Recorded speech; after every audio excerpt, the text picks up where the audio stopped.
First Maccabees, chapter 1.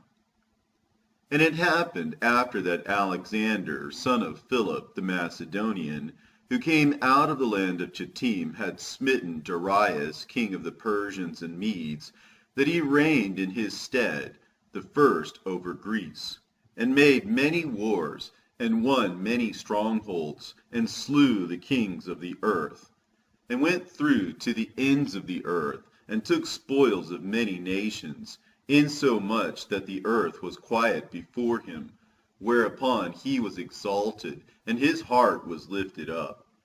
And he gathered a mighty, strong host, and ruled over countries, and nations, and kings, who became tributaries unto him. And after these things he fell sick, and perceived that he should die. Wherefore he called his servants, such as were honorable, and had been brought up with him from his youth, and parted his kingdom among them while he was yet alive. So Alexander reigned 12 years, and then died, and his servants bare rule every one in his place. And after his death they put all crowns upon themselves. So did their sons after them many years, and evils were multiplied in the earth. And there came out of them a wicked root, Antiochus, surnamed Epiphanes, son of Antiochus the king, who had been an hostage at Rome, and he reigned in the 137th year of the kingdom of the Greeks. In those days went there out of Israel wicked men, who persuaded many, saying, Let us go and make a covenant with the heathen that are round about us, for since we departed from them, we have had much sorrow. So this device pleased them well. Then certain of the people were so forward herein, that they went to the king, who gave them license to do after the ordinances of the heathen. Whereupon they built a place of exercise at Jerusalem, according to the customs of the heathen, and made themselves uncircumcised, and forsook the holy covenant, and joined themselves to the heathen, and were sold to do mischief. Now when the kingdom was established before Antiochus, he thought to reign over Egypt, that he might have the domination of 2 realms. Wherefore he entered into Egypt with a great multitude, with chariots, and elephants, and horsemen, and a great navy, and made war against Ptolemy, king of Egypt. But Ptolemy was afraid of him, and fled, and many were wounded to death. Thus they got the strong cities in the land of Egypt, and he took the spoils thereof. And after that Antiochus had smitten Egypt, he returned again in the 143rd year, and went up against Israel and Jerusalem with a great multitude, and entered proudly into the sanctuary, and took away the golden altar, and the candlestick of light, and all the vessels thereof, and the table of the showbread, and the pouring vessels, and the vials, and the censers of gold, and the veil, and the crown, and the golden ornaments that were before the temple, all which he pulled off. He took also the silver and the gold, and the precious vessels. Also he took the hidden treasures which he found.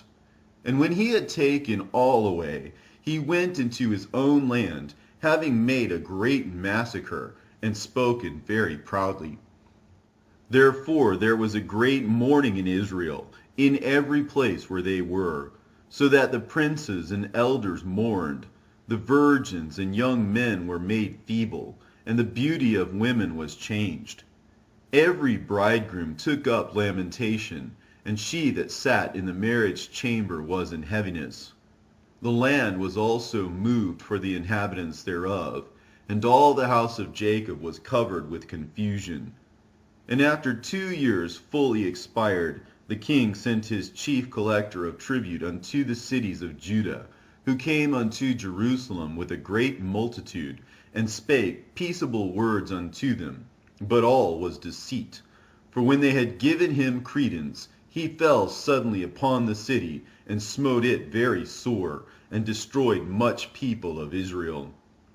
And when he had taken the spoils of the city, he set it on fire, and pulled down the houses and walls thereof on every side. But the women and children took they captive, and possessed the cattle. Then builded they the city of David with a great and strong wall, and with mighty towers, and made it a stronghold for them. And they put therein a sinful nation, wicked men, and fortified themselves therein. They stored it also with armor and victuals. And when they had gathered together the spoils of Jerusalem, they laid them up there, and so they became a sore snare. For it was a place to lie in wait against the sanctuary, and an evil adversary to Israel.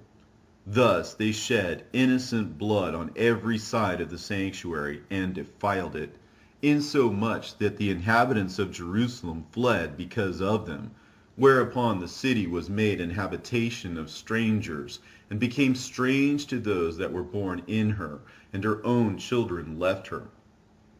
Her sanctuary was laid waste like a wilderness. Her feasts were turned into mourning, her Sabbaths into reproach, her honor into contempt. As had been her glory, so was her dishonor increased, and her excellency was turned into mourning. Moreover, King Antiochus wrote to his whole kingdom that all should be one people, and every one should leave his laws. So all the heathen agreed according to the commandment of the king. Yea, many also of the Israelites consented to his religion, and sacrificed unto idols, and profaned the Sabbath. For the king had sent letters by messengers unto Jerusalem and the cities of Judah, that they should follow the strange laws of the land, and forbid burnt offerings and sacrifice, and drink offerings in the temple, and that they should profane the Sabbaths and festival days, and pollute the sanctuary and holy people, set up altars and groves and chapels of idols, and sacrifice swine's flesh and unclean beasts, that they should also leave their children uncircumcised, and make their souls abominable with all manner of uncleanness and profanation, to the end they might forget the law, and change all the ordinances. And whosoever would not do according to the commandment of the king, he said he should die. In the selfsame manner wrote he to his whole kingdom, and appointed overseers over all the people, commanding the cities of Judah to sacrifice, city by city. Then many of the people were gathered unto them, to wit, every one that forsook the law, and so they committed evils in the land, and drove the Israelites into secret places, even wheresoever they could flee for succor. Now in the 15th day of the month Caslu, in the 145th year, they set up the abomination of desolation upon the altar, and builded idol altars throughout the cities of Judah on every side, and burnt incense at the doors of their houses, and in the streets. And when they had rent in pieces the books of the law which they found, they burnt them with fire. And whosoever was found with any the book of the testament, or if any committed to the law, the king's commandment was that they should put him to death. Thus did they by their authority unto the Israelites every month, to as many as were found in the cities. Now the 25th day of the month they did sacrifice upon the idol altar, which was upon the altar of God. At which time, according to the commandment, they put to death certain women that had caused their children to be circumcised. And they hanged the infants about their necks, and rifled their houses, and slew them that had circumcised them. Howbeit many in Israel were fully resolved and confirmed in themselves not to eat any unclean thing. Wherefore the rather to die, that they might not be defiled with meats, and that they might not profane the holy covenant. So then they died. And there was a very great wrath upon Israel. In those days arose Mattathias, the son of John, the son of Simeon, a priest of the sons of Joarib, from Jerusalem, and dwelt in Modin. And he had 5 sons, Johanan called Caddis, Simon, called Thassi, Judas, who was called Maccabeus, Eleazar, called Alvaran, and Jonathan, whose surname was Apphus. And when he saw the blasphemies that were committed in Judah and Jerusalem, he said, Woe is me! Wherefore was I born to see this misery of my people and of the holy city, and to dwell there when it was delivered into the hand of the enemy, and the sanctuary into the hand of strangers? Her temple is become as a man without glory. Her glorious vessels are carried away into captivity. Her infants are slain in the streets. Her young men with the sword of the enemy. What nation hath not had a part in her kingdom and gotten of her spoils? All her ornaments are taken away. Of a free woman she is become a bondslave. And behold, our sanctuary, even our beauty and our glory, is laid waste, and the Gentiles have profaned it. To what end therefore shall we live any longer? Then Matthias and his sons rent their clothes, and put on sackcloth, and mourned very sore. In the meanwhile the king's officers, such as compelled the people to revolt, came into the city Modin to make them sacrifice. And when many of Israel came unto them, Mattathias also and his sons came together. Then answered the king's officers, and said to Mattathias on this wise, Thou art a ruler, and an honorable and great man in this city, and strengthened with sons and brethren. Now therefore, come thou first, and fulfill the king's commandment, like as all the heathen have done, yea, and the men of Judah also, and such as remain at Jerusalem. So shalt thou and thy house be in the number of the king's friends, and thou and thy children shall be honored with silver and gold, and many rewards. Then Mattathias answered and spake with a loud voice, Though all the nations that are under the king's dominion obey him, and fall away every one from the religion of their fathers, and give consent to his commandments, yet will I and my sons and my brethren walk in the covenant of our fathers. God forbid that we should forsake the law and the ordinances. We will not hearken to the king's words, to go from our religion, either on the right hand or the left. Now when he had left speaking these words, there came one of the Jews in the sight of all to sacrifice on the altar which was at Modin, according to the king's commandment. Which thing when Mattathias saw, he was inflamed with zeal, and his reins trembled. Neither could he forbear to show his anger according to judgment. Wherefore he ran and slew him upon the altar. Also the king's commissioner, who compelled men to sacrifice, he killed at that time, and the altar he pulled down. Thus dealt he zealously for the law of God, like as Phinehas did unto Zambri the son of Salom. And Mattathias cried throughout the city with a loud voice, saying, Whosoever is zealous of the law, and maintaineth the covenant, let him follow me. So he and his sons fled into the mountains, and left all that ever they had in the city. Then many that sought after justice and judgment went down into the wilderness to dwell there, both they and their children, and their wives, and their cattle, because afflictions increased sore upon them. Now when it was told the king's servants and the host that was at Jerusalem in the city of David, that certain men who had broken the king's commandment were gone down into the secret places in the wilderness, they pursued after them a great number, and having overtaken them, they camped against them, and made war against them on the Sabbath day. And they said unto them, Let that which ye have done hitherto suffice. Come forth, and do according to the commandment of the king, and ye shall live. But they said, We will not come forth, neither will we do the king's commandment, to profane the Sabbath day. So then they gave them the battle with all speed.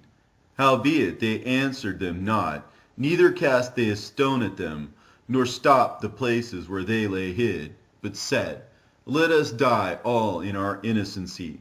Heaven and earth will testify for us that ye put us to death wrongfully. So they rose up against them in battle on the Sabbath, and they slew them, with their wives and children and their cattle, to the number of 1,000 people. Now when Mattathias and his friends understood hereof, they mourned for them right sore. And one of them said to another, If we all do as our brethren have done, and fight not for our lives and laws against the heathen, they will now quickly root us out of the earth. At that time therefore they decreed, saying, Whosoever shall come to make battle with us on the Sabbath day, we will fight against him, neither will we die all as our brethren that were murdered in the secret places. Then came there unto him a company of Assyrians, who were mighty men of Israel, even all such as were voluntarily devoted unto the law. Also all they that had fled for persecution joined themselves unto them, and they were a stay unto them. So they joined their forces, and smote sinful men in their anger, and wicked men in their wrath, but the rest fled to the heathen for succor. Then Mattathias and his friends went round about, and pulled down the altars, and what children soever they found within the coast of Israel uncircumcised, those they circumcised valiantly.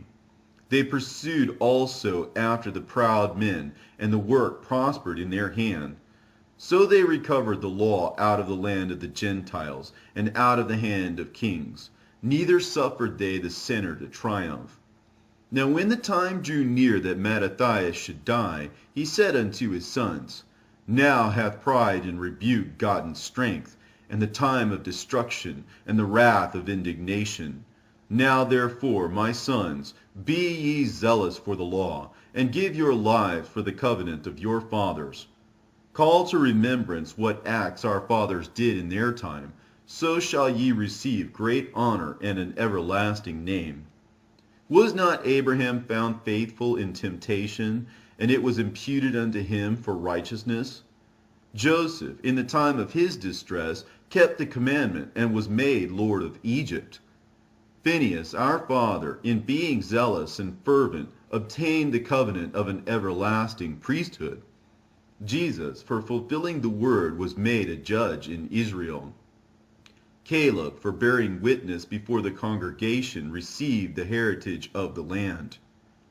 David, for being merciful, possessed the throne of an everlasting kingdom. Elias, for being zealous and fervent for the law, was taken up into heaven. Ananias, Azarias, and Misael, by believing, were saved out of the flame. Daniel, for his innocency, was delivered from the mouth of lions. And thus consider ye throughout all ages, that none that put their trust in him shall be overcome. Fear not then the words of a sinful man, for his glory shall be dung and worms. Today he shall be lifted up, and tomorrow he shall not be found, because he is returned into his dust, and his thought is come to nothing. Wherefore, ye, my sons, be valiant, and show yourselves men in the behalf of the law, for by it shall ye obtain glory. And behold, I know that your brother Simon is a man of counsel. Give ear unto him alway, and he shall be a father unto you. As for Judas Maccabeus, he hath been mighty and strong, even from his youth up. Let him be your captain, and fight the battle of the people. Take also unto you all those that observe the law, and avenge ye the wrong of your people. Recompense fully the heathen, and take heed to the commandments of the law. So he blessed them, and was gathered to his fathers. And he died in the 146th year, and his sons buried him in the sepulchre of his fathers at Modin, and all Israel made great lamentation for him.